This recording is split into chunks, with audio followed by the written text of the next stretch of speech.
Chris, it was a night pretty much filled with tradition. Some jokes by Billy Crystal that weren't too harsh, and a lot of gowns that sort of echoed the themes of the big winner, the artist. Tell us your thoughts.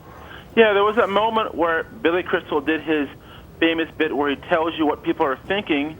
And what they were thinking wasn't all that interesting. It wasn't all that hard-hitting. I mean, it really was about softballs last night. He wanted to keep the crowd happy. He wanted people to realize that movies matter, that they have a history. And, of course, the awards also reflected that, with the artists taking home a lot of the top prizes, with Hugo, another movie that sort of celebrates some of the dawn of cinema, taking home a lot of the technical prizes. It really was a night to celebrate the history and traditions of cinema and to not tweak the celebrities too much. Not too much so their feelings don't get hurt. It's hard but we can tweak them. What was going on with Angelina Jolie's dress? That weird thing where she kept sticking her leg out? I mean, that set Twitter abuzz. No one knew what was happening, and she kept doing it again and again. I think there's a Twitter feed now devoted to her. If I only could stand up from this table, I would try and emulate it. Like a lot of people were actually doing on stage. Were they sort of mocking her? She had sort of a big slit in her gown. She kept sort of thrusting her leg in and out. I mean, not that everybody was that unhappy to see the leg, I suppose, but again, people sort of seemed to mock that, didn't they, Chris? Yeah, they said they were mocking it with love. That it was sort of a heartfelt mockery, but it was a little strange. There were a couple dresses that worked, some that didn't. I think that Octavia Butler, most people agreed, looked terrific, and she had a much-deserved win.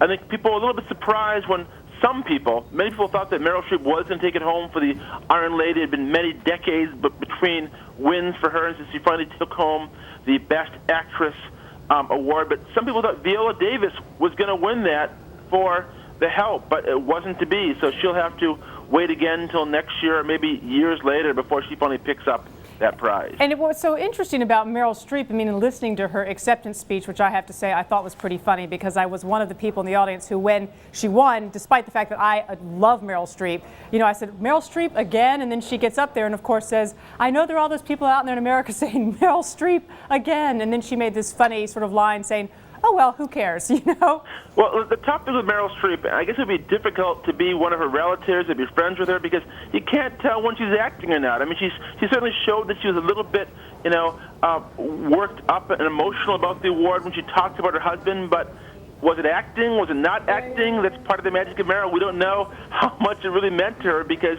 she's such a great actress. Now, Chris, one movie that, and correct me if I'm wrong, that was up for some nominations, but I don't think claimed any, was Moneyball with Brad Pitt. Am I right about that? Yeah, I don't believe Moneyball, certainly Moneyball didn't take any of the major awards. Brad Pitt was up for Best Actor. He didn't take one home. He really is someone who's been, always a bridesmaid and not actually able to take home anything, and it happened again this time around, but it wasn't really expected to win very much in the end. Well, Brad's married to Angelina. He's fine. So in terms of who did win in terms of Best Actor, that was, again, the star of The Artist. Is that right, Chris?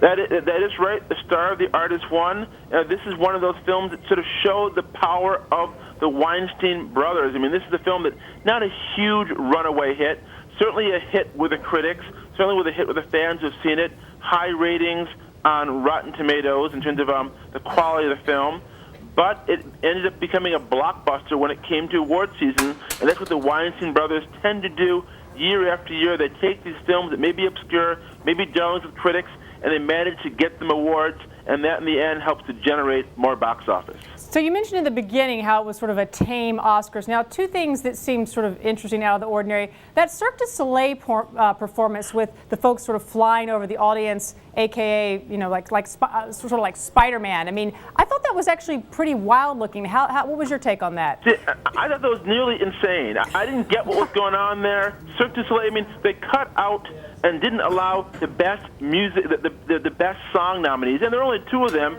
to actually perform, and yet they made all this time for Cirque du Soleil to celebrate the history and tradition of the Oscars. That's very weird. I think if you're gonna have an Oscars, you should have people who are nominated actually have a chance to perform the songs and show their works. Very strange to cut them out and make time for the circus. All right. Fake or not fake, when Borat, the actor who played Borat, Sacha Cohen, spilled the ashes on Ryan Seacrest? Staged or not staged? Hard to tell, but I do know this. Ryan Seacrest was getting some heat on Twitter. People saying, hey, he couldn't handle it, he can't handle a prank. If you watch that film, and I've studied it again and again, it seems to me that Ryan Seacrest acquitted himself well. Whether it was fake or not, if someone spills fake ashes on you, you're all dressed up for the Oscars, you're someone like Ryan Seacrest, you're going to be pretty upset. He kept his cool, or at least acted like he kept his cool if it was fake, and I think he did a pretty good job handling Borat. All right, well, at least he didn't spill it on J-Lo with that dress, and we'll have to leave it there, but if people Google J-Lo and dress... There's not much dress to spill it on with J-Lo. Exactly.